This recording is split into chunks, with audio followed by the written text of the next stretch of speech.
Kami bersyukur Tuhan Yesus saat kami menyembah-Mu, Engkau selalu ada di tengah kami, Engkau bertakhta di atas pujian dan penyembahan kami. Tiba saatnya kami mau duduk diam di bawah kaki-Mu, dengar firman-Mu. Urapi hamba-Mu, urapi setiap jemaat-Mu, teguhkan setiap firman ya Tuhan dengan tanda, kuasa, dan mujizat. Terlebih kami akan bersatu dengan tubuh darah Yesus. Kami percaya hari ini yang sakit disembuhkan, yang terikat dilepaskan, setiap kuk dan belenggu dipatahkan. Berfirmanlah ya Tuhan, kami siap untuk mendengarkan. Dalam nama Yesus kami berdoa, haleluya. Yang percaya katakan amin, haleluya. Silakan duduk saudaraku yang terkasih, shalom. Selamat siang, sukacita bersama dengan setiap saudara Tiberias Balai Sarbini. Mari kita buka firman Tuhan yang terdapat dalam Yakobus pasalnya yang keempat. Yakobus pasalnya yang keempat, kita mau baca firman Tuhan ayat 1 sampai yang keempat. Yakobus 4 ayat 1 sampai 4. Dari manakah datangnya sengketa dan pertengkaran di antara kamu? Bukankah datangnya dari hawa nafsumu yang saling berjuang di dalam tubuhmu? Kamu mengingini sesuatu tetapi kamu tidak memperolehnya. Lalu kamu membunuh, kamu iri hati, tapi kamu tidak mencapai tujuanmu. Lalu kamu bertengkar dan kamu berkelahi. Kamu tidak memperoleh apa-apa karena kamu tidak berdoa. Atau kamu berdoa juga tetapi kamu tidak menerima apa-apa karena kamu salah berdoa. Sebab yang kamu minta itu hendak kamu habiskan untuk memuaskan hawa nafsumu. 4. Hai kamu orang-orang yang tidak setia. Tidakkah kamu tahu bahwa persahabatan dengan dunia adalah permusuhan dengan Allah? Jadi barang siapa hendak menjadi sahabat dunia ini, yang menjadikan dirinya musuh Allah. Saya suka sekali ayat ini saudara, karena ayat ini menjelaskan kepada kita bahwa di dalam diri kita ada konflik. Saudara dan saya adalah medan pertempuran. Medan pertempuran antara keinginan, antara hawa nafsu. Yang kita katakan di sini, berjuang di dalam tubuhmu. Dan baru-baru ini saya membaca beberapa ulasan dari para ahli neuropsikologis yang paling modern, yang paling ternama, yang menggambarkan saudaraku, ya, bagaimana hubungan antara motivasi, emosi, dan aksi atau perbuatan.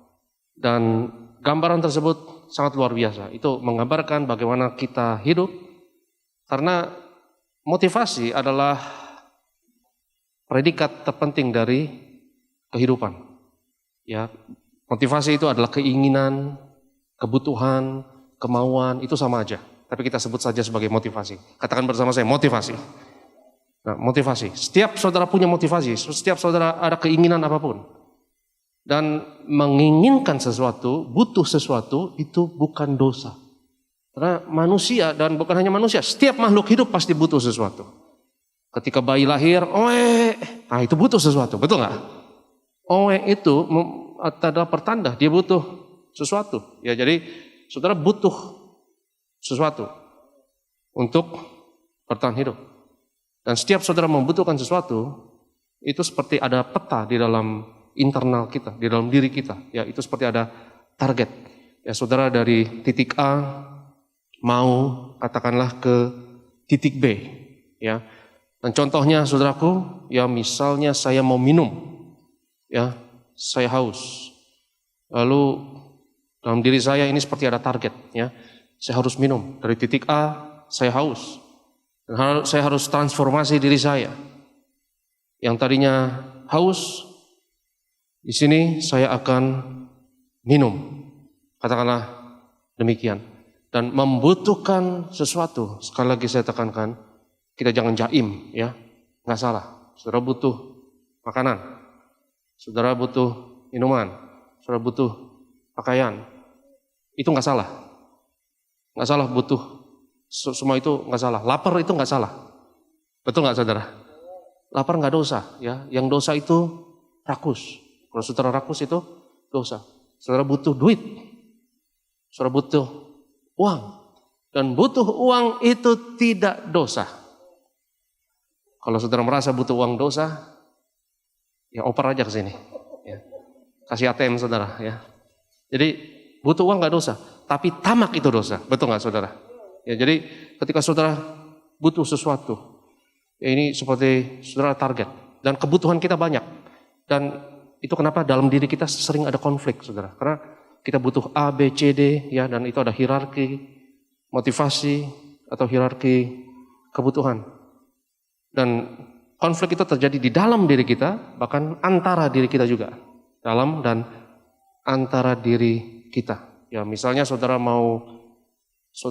ngantuk, mau tidur, itu kebutuhan. Tapi saudara juga punya motivasi hari ini mau dengar firman Tuhan. Nah, itu aja udah perang antara dua kebutuhan itu. Apalagi yang duduk-duduk di belakang ini ada peperangan terjadi, ya. Saudara mau tidur atau dengar firman. Nah, ini berjuang, ya. Jadi dalam diri kita ada medan pertempuran. Dan saudaraku yang terkasih, ketika saudara inginkan sesuatu, misalnya saudara mau minum, ya saya mau minum. Saya dari titik ini, ya saya menuju gelas tersebut, saya mau minum. Lalu saya dihalangi oleh, katakanlah botol ini menghalangi saya. Ini botol hand sanitizer. Katakanlah ini menghalangi saya. Dan saya akan merasa sedih. Saya akan merasa marah. Saya akan frustasi. Saya akan kecewa. Ya, emosi bisa emosi positif. Katakan bersama saya emosi positif. Bisa juga emosi negatif. Cuma dua itu aja. Ya. Dan emosi itu kita harus syukuri kita punya emosi, saudara. Karena yang pertama kita punya motivasi. Yang kedua kita punya emosi. Ya, dan kita bersyukur kita punya emosi. Marah itu sendiri bukan dosa, ya frustasi, ya itu untuk nge-track kita ada di mana. Apakah kita semakin dekat atau semakin jauh dari apa yang kita inginkan. Misalnya saya haus, ada halangan, ya pantaslah saya untuk kecewa, pantaslah saya untuk frustasi. Karena itu pertanda saya harus manuver, saya harus lakukan sesuatu. Karena kalau saya nggak marah, ya udah biarin aja lah, ya ada halangan ya. Ya udah nggak usah minum deh. Ya matilah saya saudara. Jadi kalau saudara punya emosi, baik itu positif maupun negatif, itu alat untuk nge-track saudara, evaluasi di mana saudara relatif terhadap target yang engkau tuju. Kalau ada penghalang, saudara akan sedih. Tapi kalau ada alat bantu, apapun yang membantu saudara untuk bisa minum ini, akan membuat saudara senang. Dan sedotan ini bisa membantu saya untuk minum. Jadi ini sangat berguna bagi saya. Ketika saya melihat sedotan ini, saya akan senang. Ketika saya ada halangan, ya saya mau ke sana, wah ada halangan, saya harus manuver. Harus manuver. Ya ini saya akan sedih, tapi halangan ini katakanlah bisa saya kuasai, gampang sekali ya untuk saya manuver. Dan halangan ini hanya contoh, botol ini hanya contoh. Halangan ini bisa jadi orang, bisa jadi peristiwa, bisa jadi vonis dokter, bisa jadi event dalam hidup saudara. Saudara akan sedih, saudara akan kecewa. Marah itu sendiri, kita harus bersyukur kita bisa marah. Kita harus bersyukur kita bisa kecewa, karena itu artinya saudara harus manuver. Saudara harus berusaha lebih lagi. Yang nggak boleh itu benci, sengketa, pertengkaran, dan dendam. Tapi marah itu sendiri ada gunanya, saudaraku. Ya, Tuhan Yesus pernah marah atau tidak? Jadi marah itu untuk saudara nge-track, alat nge-track yang baik, supaya saudara bisa maju. Marah adalah pertanda, ya, you belum mencapai apa yang dibutuhkan. Ya, you harus berusaha lebih lagi. Ya, senang, bahagia, itu juga adalah pertanda. Ya, you semakin dekat ini, atau you ada di track yang benar. Jadi setiap emosi kita berantakan, saudara. Setiap kehidupan emosi kita tidak sesuai tempatnya. Ya, kalau saudara kecewa, berlebihan, frustasi, khawatir, berlebihan, saudara harus nge-track apa sebenarnya yang saudara inginkan. Saya ada di mana sekarang? Tujuan saya apa? Dan saudara harus buat strategi yang lebih baik untuk nge-track posisi saudara relatif terhadap apa yang engkau butuhkan. Lapar itu adalah kebutuhan. Minum, saudara haus, itu adalah kebutuhan. Ya, kita butuh uang, kita butuh pakaian, kita butuh teman, kita butuh pasangan hidup misalnya, kita butuh pekerjaan, kita butuh karir, kita butuh untuk studi, pendidikan, dan semua itu menghasilkan, saudaraku, petanya sendiri. Ya, dan itu adalah motivasi-motivasi sendiri yang kadang-kadang bisa tuburkan antara di dalam diri kita dan juga kadang-kadang bisa tuburkan antara kita. Ya, saya mau makan, saudara juga mau makan. Dan itu aja juga udah ada potensi konflik. Ya, karena sumber daya makanan misalnya terbatas.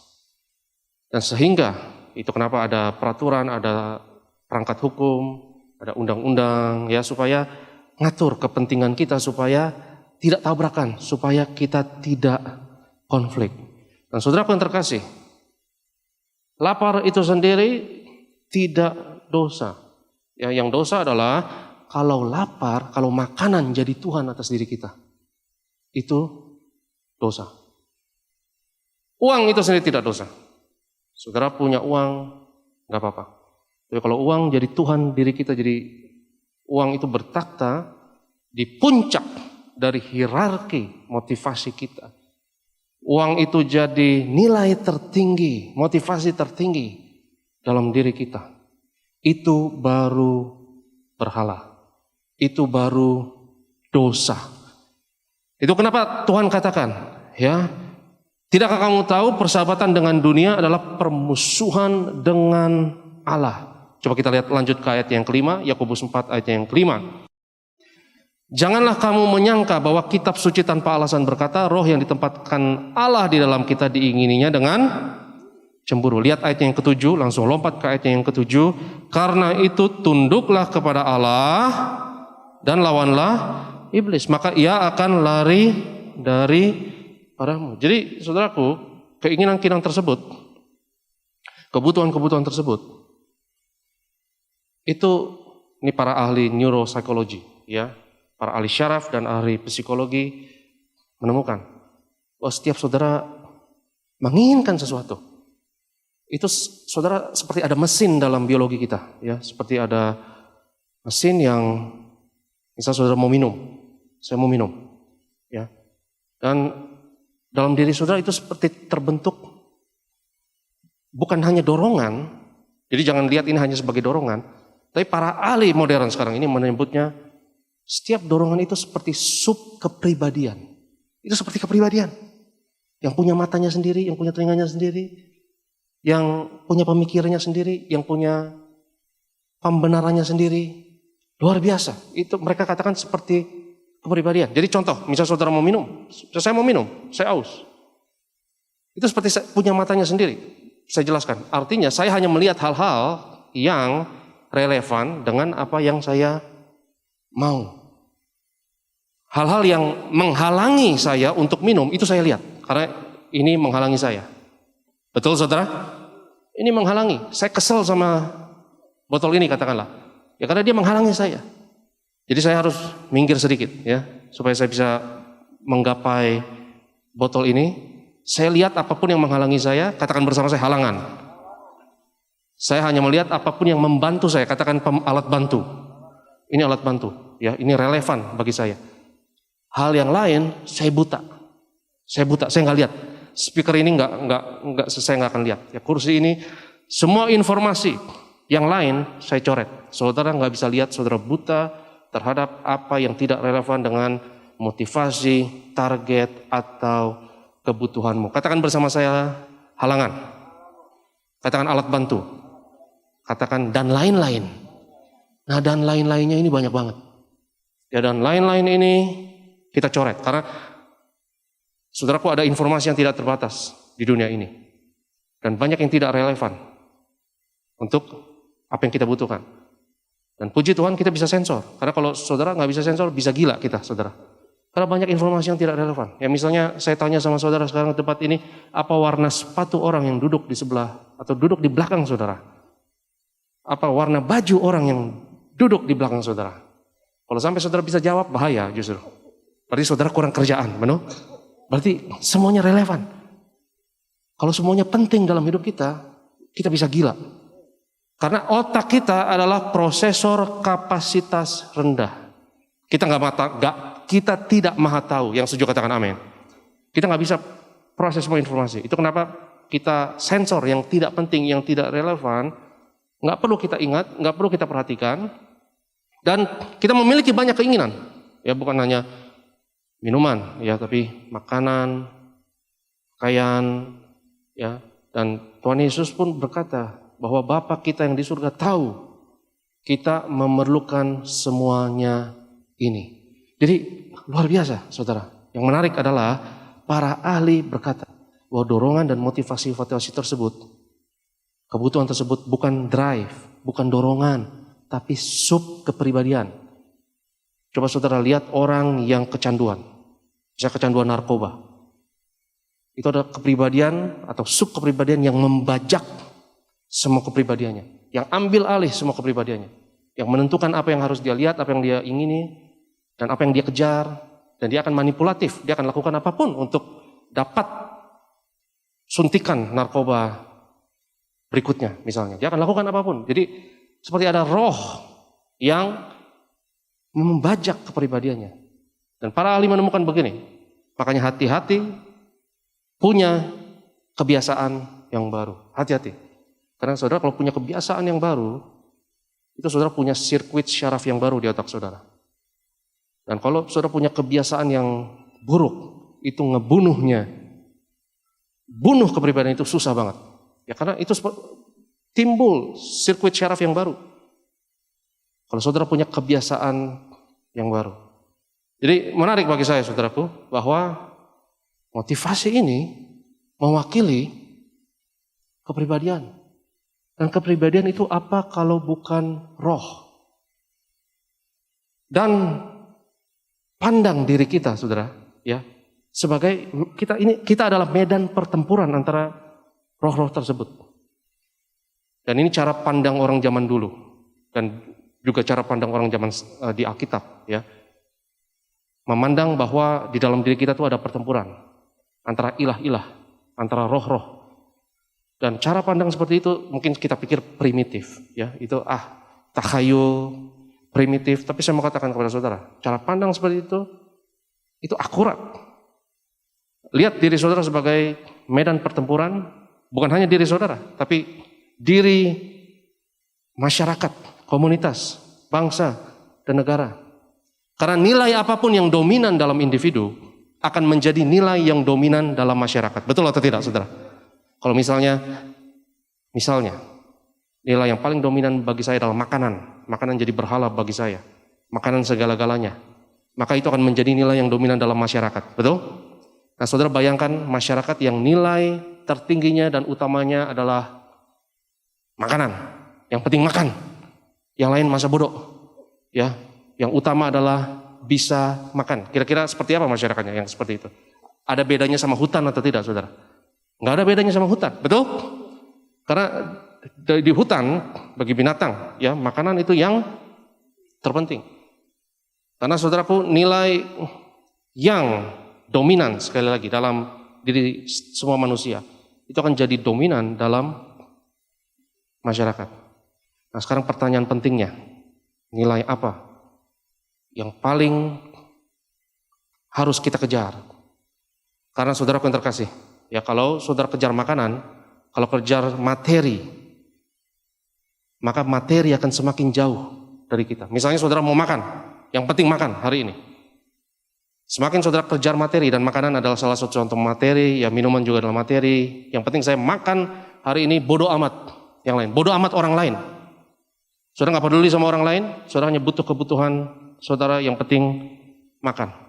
Dan saudara tidak peduli dengan kebutuhan orang lain. Dan sumber daya makanan, suplai makanan katakanlah terbatas. Jadi saudara bisa konflik dengan orang lain. Dan kalau saudara konflik sama orang lain, masalah makanan itu jadi masalah yang kecil, saudara. Karena ngapain mikirin makanan kalau saudara konflik sama orang lain? Saudara harus bertahan hidup, saudara bisa bunuh-bunuhan dan perang sama orang lain. Betul atau tidak, saudara? Jadi kita nggak bisa mikirin hanya materi. Semakin saudara hanya mikirin materi, maka semakin materi itu jauh dari kita. Tapi saudara harus cari hal-hal yang non materi. Karena non materi tersebut, hal-hal yang spiritual, hal-hal yang non materi akan memberikan suplai materi kepada saudara yang lebih. Karena saudara nggak bisa makan hanya hari ini, saudara juga makan besok. Betul saudara? Saudara makan tahun depan, saudara makan 2 tahun lagi. Ya kita mau makan selama kita hidup sampai tugas kita selesai. Saya doa saudara sehat umur panjang.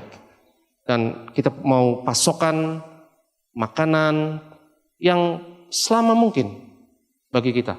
Nah kalau saudara pikir itu, saudara nggak bisa mikirin diri sendiri. Saudara mulai harus mikirin orang lain, betul? Karena kalau orang lain nggak makan dan saya makan, kalau apalagi paling parah adalah kalau saya ambil makanan orang lain, stabil atau tidak, saudara? Hidup saudara stabil atau tidak? Itu nggak akan stabil, ya. Saudara ada potensi konflik.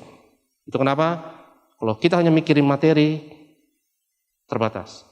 Tapi carilah dahulu kerajaan Allah dan kebenarannya.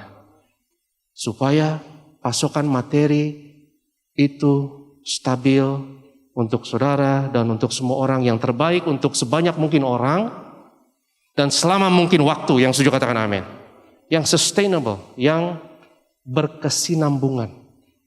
Jadi hal-hal yang non materi, yang gak kelihatan, itu menciptakan hal-hal yang kelihatan. Jadi kalau kita kejar hanya materi, materi lari dari kita. Tapi kejar hal-hal yang non materi. Saya harus mikir orang lain. Saya harus mikirin sesama. Maka semuanya itu akan ditambahkan kepadamu.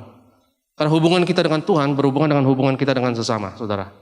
Saudara mau nyembah Tuhan, mau muji Tuhan, haleluya, haleluya. Tapi hubungan dengan sesama tidak baik. Lagi pula ngomong-ngomong, saya mau tanya sama saudara. Saya yakin nanti jam 6 sore ya kita akan makan malam, betul?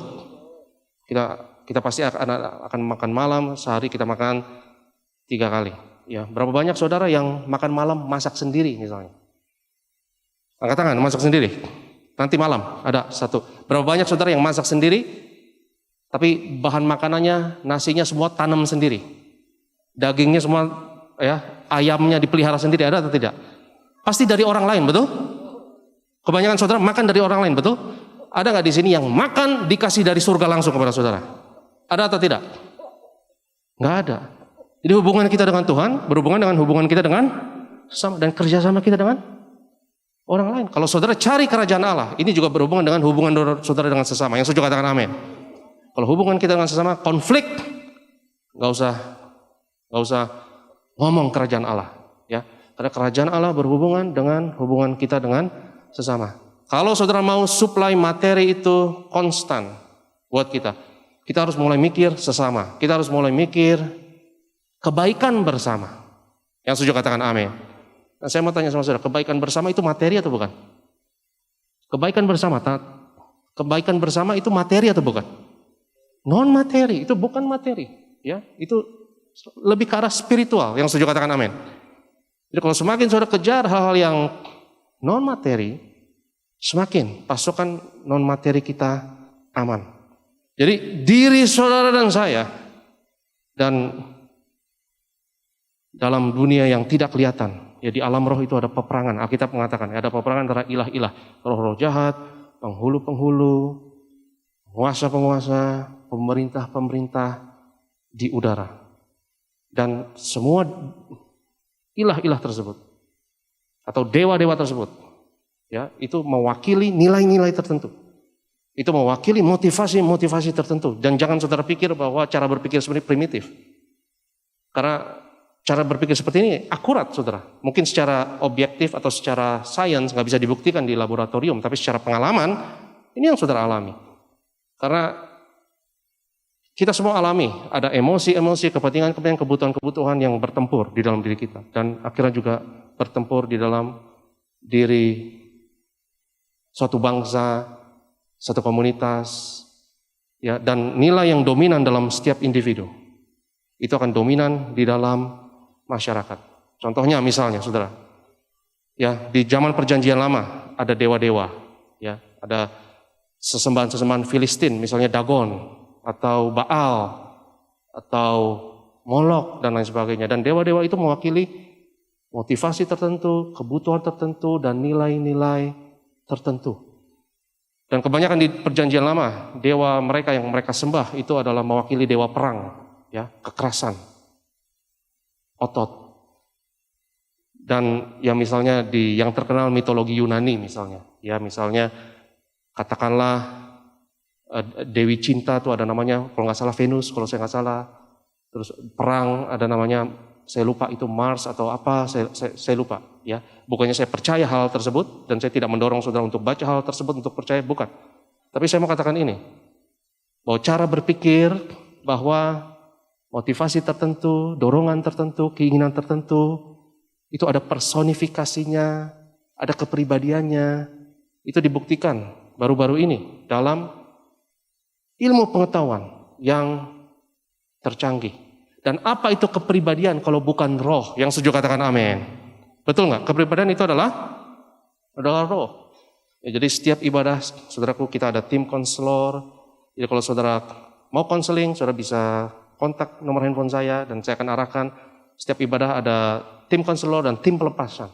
Ya, jadi mengusir roh, mengusir nilai-nilai yang tidak sesuai dengan firman Tuhan, itu bukan sesuatu yang tidak alkitabiah.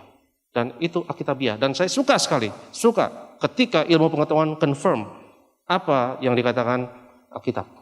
Saya suka sekali. Jadi bayangkan satu masyarakat yang nilai tertingginya itu otot. Seperti di hutan, ya. Yang kuat yang menang, ya. Nggak ada bangsa yang sempurna di dunia ini. Tapi saya bersyukur kita di Indonesia yang Pancasila dan demokrasi. Nggak ada yang sempurna, tetapi bahwa bangsa ini demokrasi kita harus syukuri. Karena tetangga kita ada yang dikuasai oleh junta militer misalnya, betul? Ada yang dikuasai diktator misalnya. Dan diktator itu yang kuat, yang menang. Dan nilai itu nggak stabil. Itu nggak akan tahan lama. Dan kalau otot yang disembah, saudara, yang segala-galanya, itu kira-kira makmur atau tidak? Sejahtera atau tidak? Bisa maju atau enggak negaranya? Biasa identik dengan keterbelakangan, kebodohan, dan kemiskinan. Dan itu enggak akan stabil. Ya, karena saya baru-baru ini nonton di National Geographic, saudara. Ya, bahkan dalam dunia simpanse, dan simpanse itu monyet. Simpanse itu biasa dikuasai oleh jagoannya. Jagoannya itu alfanya. Ya, itu yang paling kuat. Itu otot dia paling kuat. Bahkan seekor simpanse harus memerintah dengan adil. Saya kaget ya, bahwa mereka punya skill sosial juga, saudara. Ya, kalau dia hanya otot, mati dia. Akan dikudeta oleh dua letnannya yang ukuran kekuatannya 90%-nya dia. Dan dua letnan saja sudah cukup untuk bunuh dia. Dua orang yang ada di bawahnya akan kudeta dan akan digantikan oleh alfa yang baru. Dan dia harus belajar berbagi dengan yang lain. Ketika merampas, misalnya kita gak dapat makanan, harus berbagi dan harus juga memperhatikan, bahkan betina-betina harus diperhatikan dan anak-anak juga harus diperhatikan. Jadi kalau dia hanya otot, itu tidak stabil. Pertanyaan yang penting adalah sekarang, nilai apa yang tertinggi, yang harus kita percaya, yang harus kita anut? Saya mau katakan kepada saudara, nilai itu namanya Tuhan Yesus Kristus. Anak manusia yang disalibkan.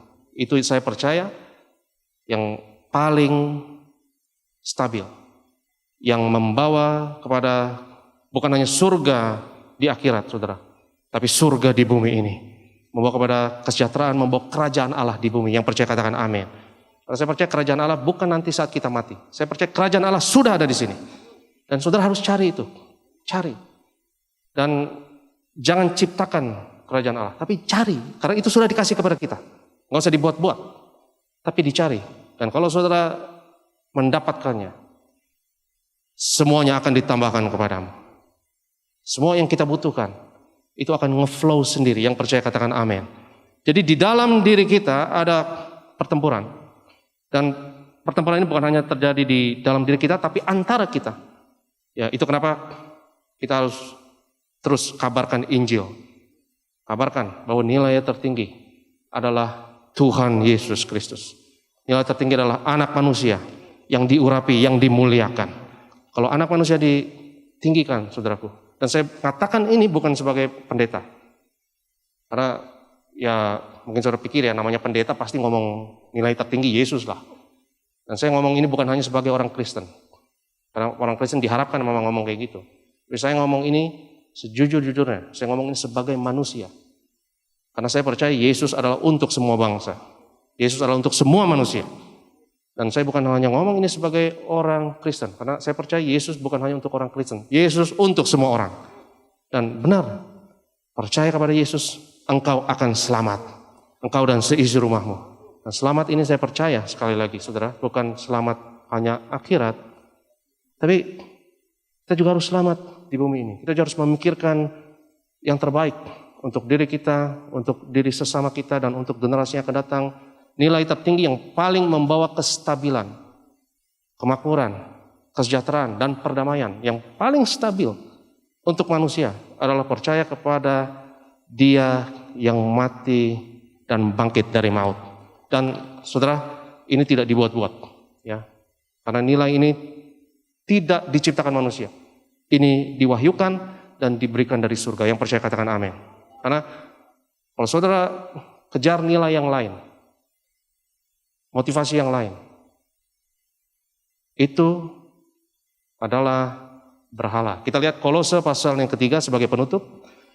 Kolose pasalnya yang ketiga, kita lihat firman Tuhan ayatnya yang kelima sebagai ayat terakhir. Teman saya di belakang sudah batuk. Udah batuk bro ya? Ya.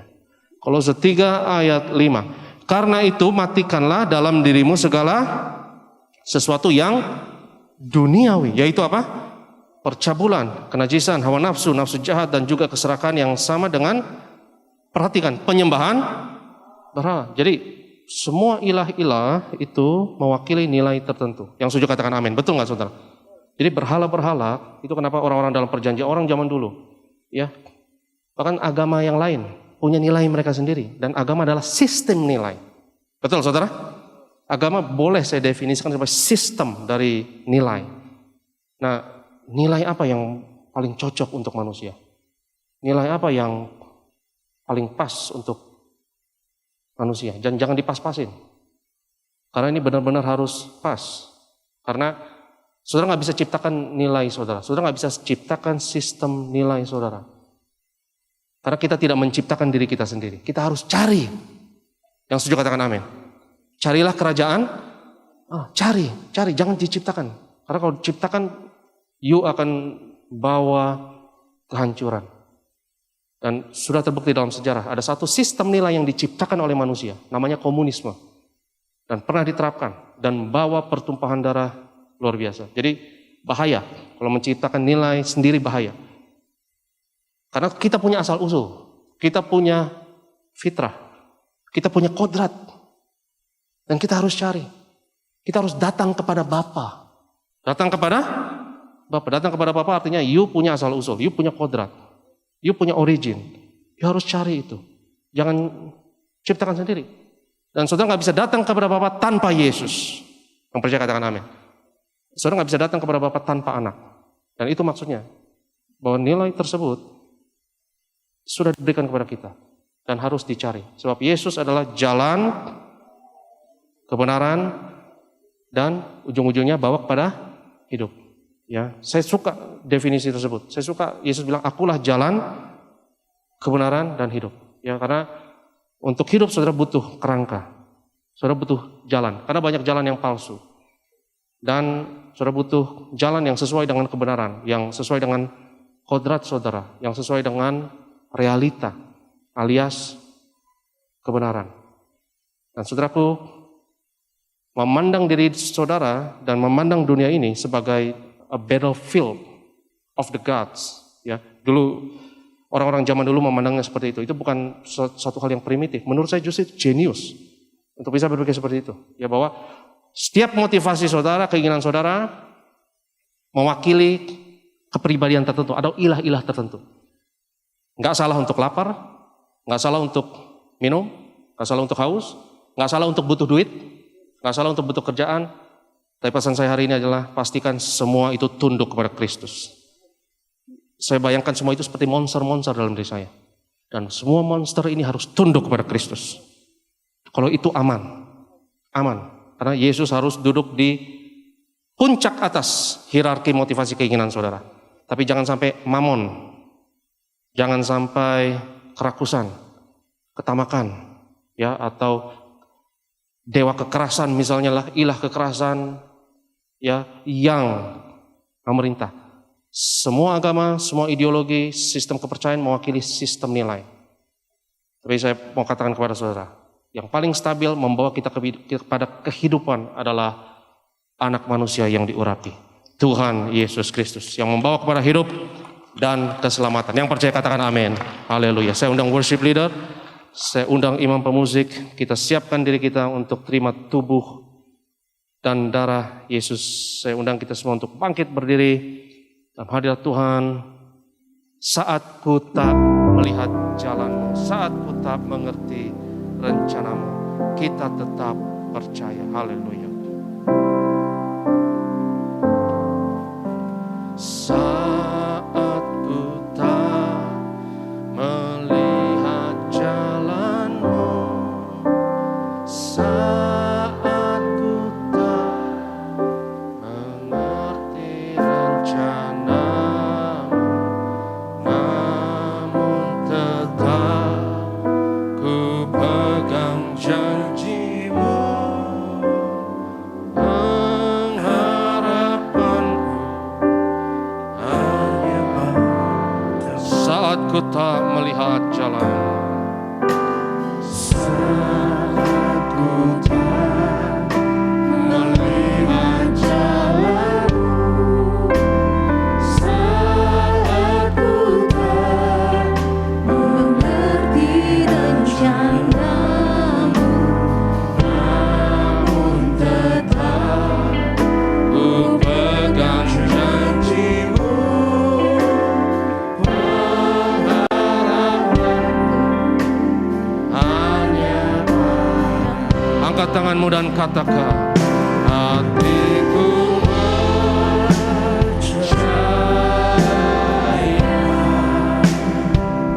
hatiku percaya, hatiku percaya,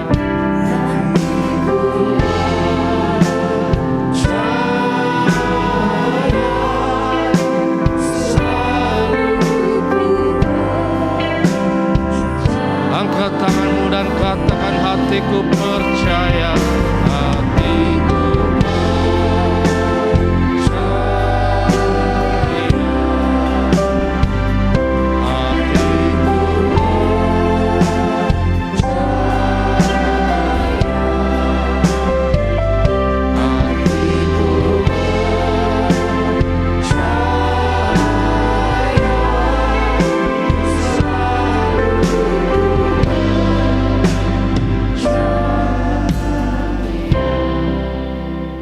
Saudaraku yang terkasih, firman Tuhan berkata, dari manakah datang pertengkaran, sengketa di dalam dirimu? Semuanya itu datang dari keinginan yang berjuang, yang bertempur.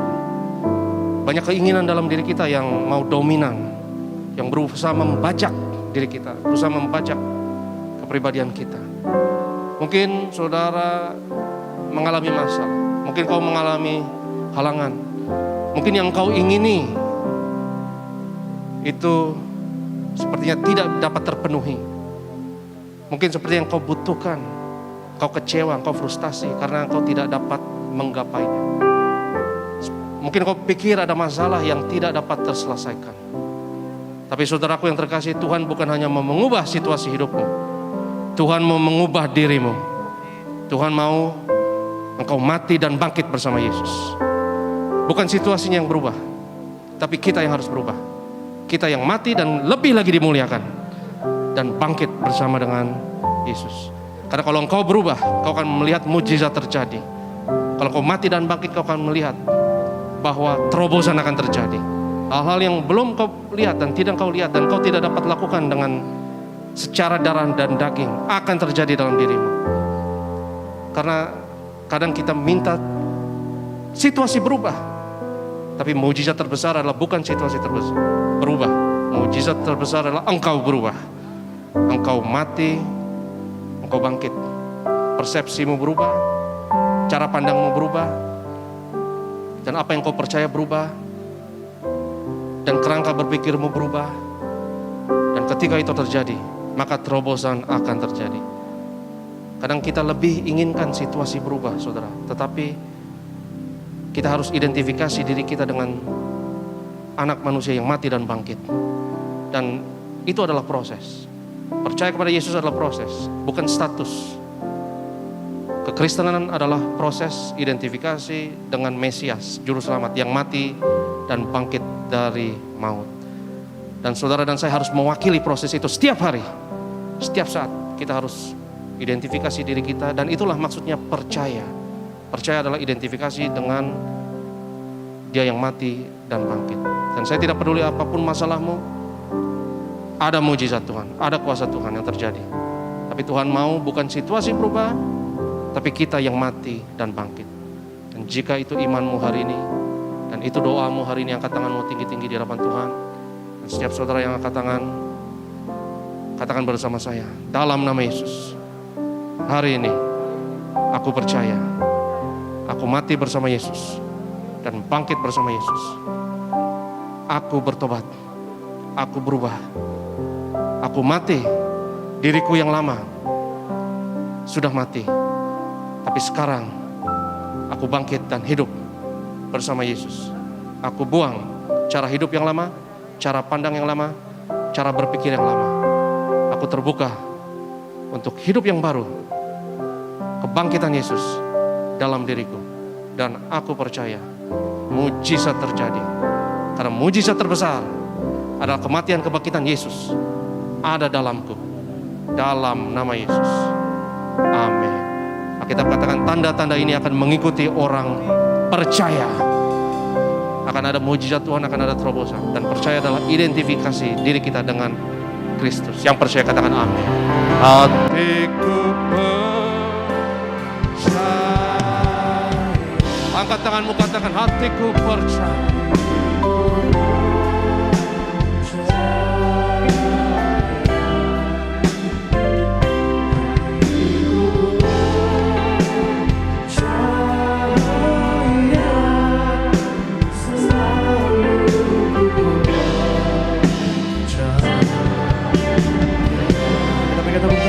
Bagi nama Tuhan dengan imanmu sama-sama katakan hatiku percaya, hatiku percaya,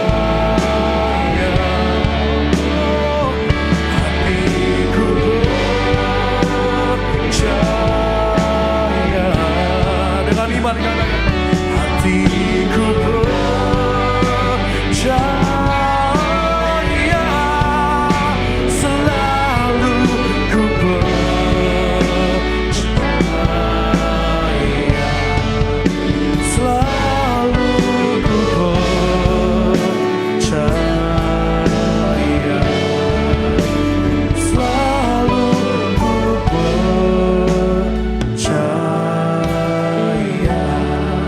Berikan tepuk tangan bagi nama Tuhan.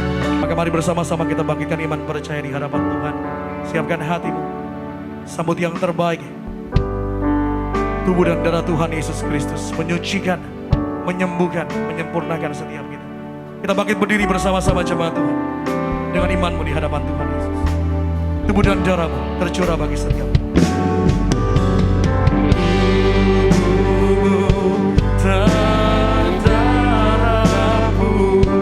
tercurah bagi kami, oh, menyucikan, menjauhkan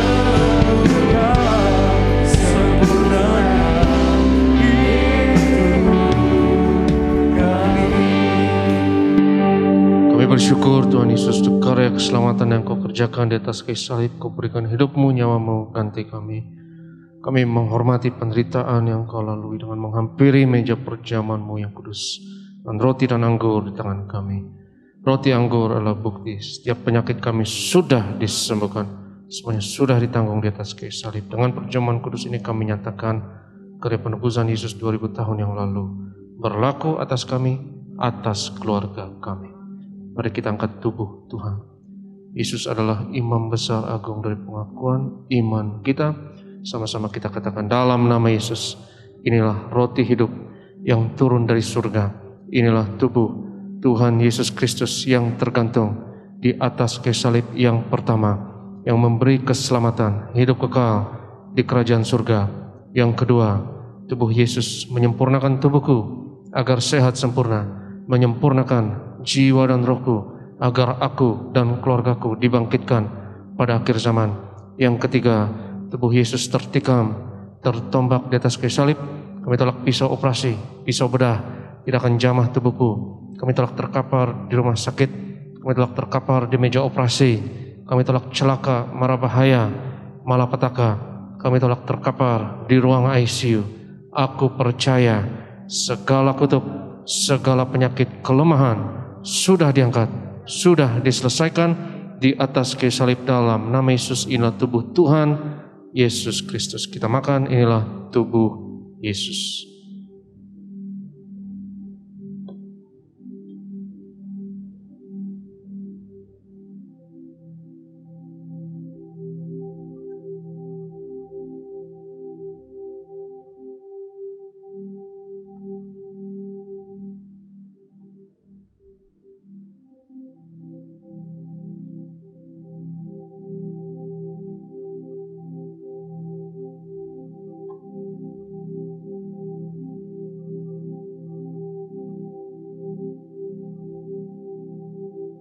Sesudah itu Yesus mengangkat cawan mengucap syukur atasnya, sudah berkata, ambillah dan minumlah, inilah darahku, darah perjanjian baru yang ditumpahkan untuk pengampunan dosa. Mari kita angkat cawan Tuhan.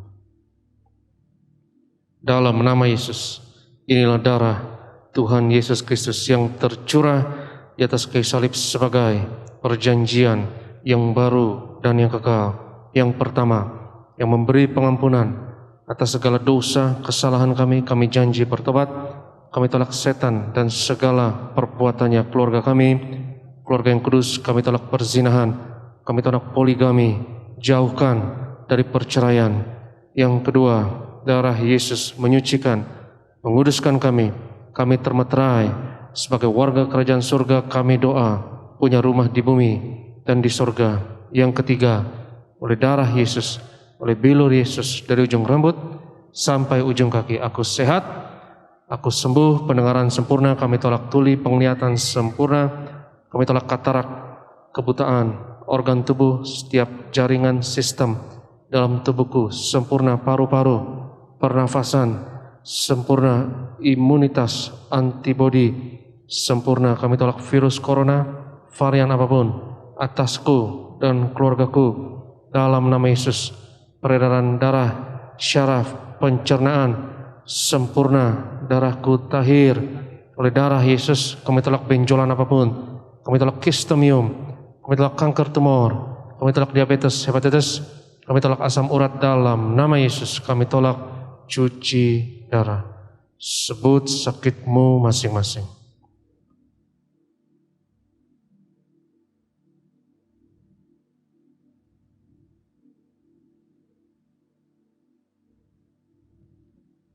Tuhan Yesus yang mengajarkan kepada gembala sidang gereja Tiberias bahwa perjamuan kudus ini lebih dari roti mana. Bangsa Israel 40 tahun di padang gurun dengan roti mana, makan tidur diberkati, tidak kekurangan, kasut selalu baru, dan pakaian baju selalu baru. Kami percaya dengan perjamuan kudus ini berkat kami lebih dari roti mana.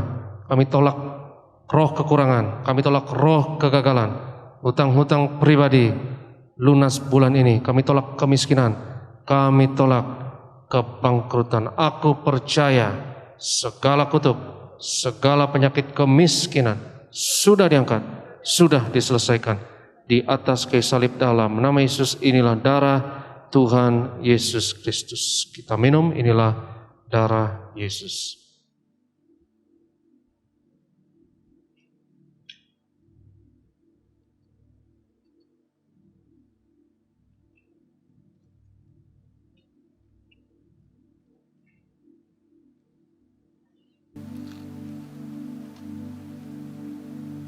Kembali bersama-sama kita mengucap syukur atas anugerah Tuhan, atas kasih kemurahan Tuhan bagi setiap kita.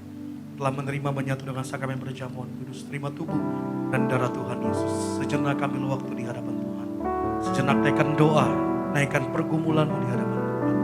Dia menjadi sumber jawaban, kekuatan, sumber sukacita, damai yang melimpah. Dia sediakan bagi setiap kita. Naikkan doamu dengan iman di hadapan Tuhan. Terima kasih buat tubuh dan darahmu, buat pengorbananmu, atas kasihmu bagi kami sungguh melimpah Tuhan. Terima kasih Tuhan Yesus, terima kasih Tuhan. Hosana bagimu Tuhan, haleluya.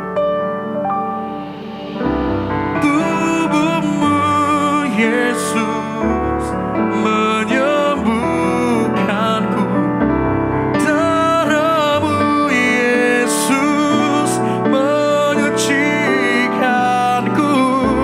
Ku jadi baru karena kasih-Mu.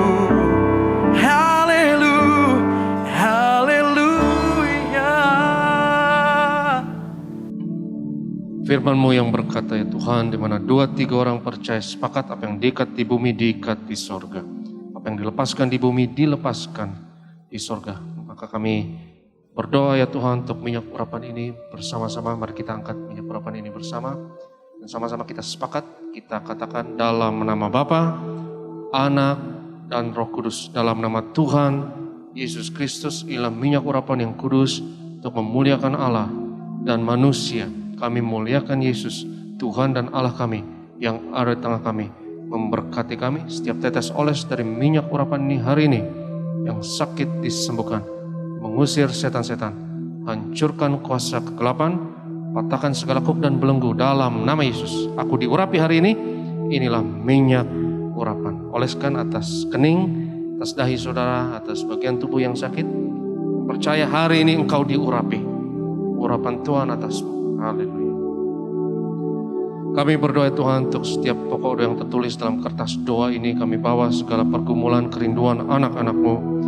Kau yang berfirman, doa orang benar dengan yakin didoakan besar kuasanya. Inilah iman percaya kami.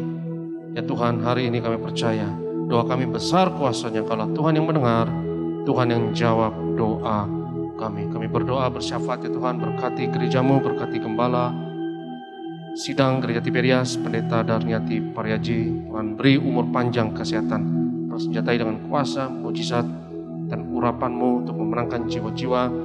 Berkati hamba-Mu yang melayani khususnya tempat ini ya Tuhan. Kami serahkan Bapak Glenn dan rekan worship leader, juga rekan tim singer, adik-adik choir, dan Pak Renaldi dan tim imam pemusik, Asyar Kolektan Greeters, juga anak-anak kami di sekolah minggu. Tuhan berkati guru-guru sekolah minggu, kakak-kakak sekolah minggu, juga berkati media, bahkan security. Kami doa ya Tuhan, Ibu Mei, Pak David selalu sehat, Ibu Mei sehat, Tahir disembuhkan. Kami serahkan berkati Pak Saud dan keluarga besar diberkati.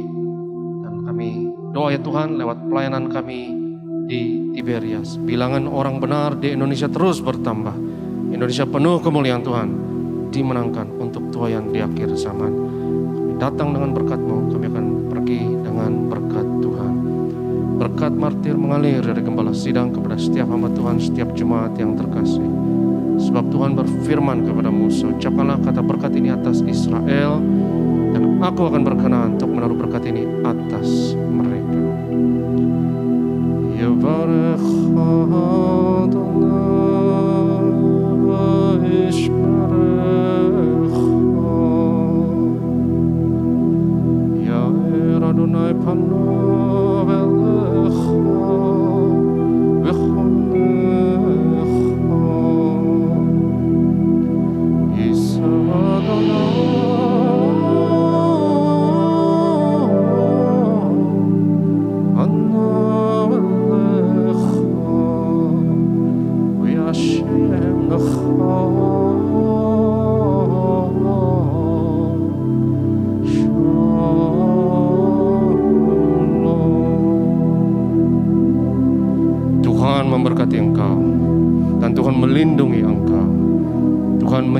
wajahnya atasmu dan memberi kepadamu kasih anugerah.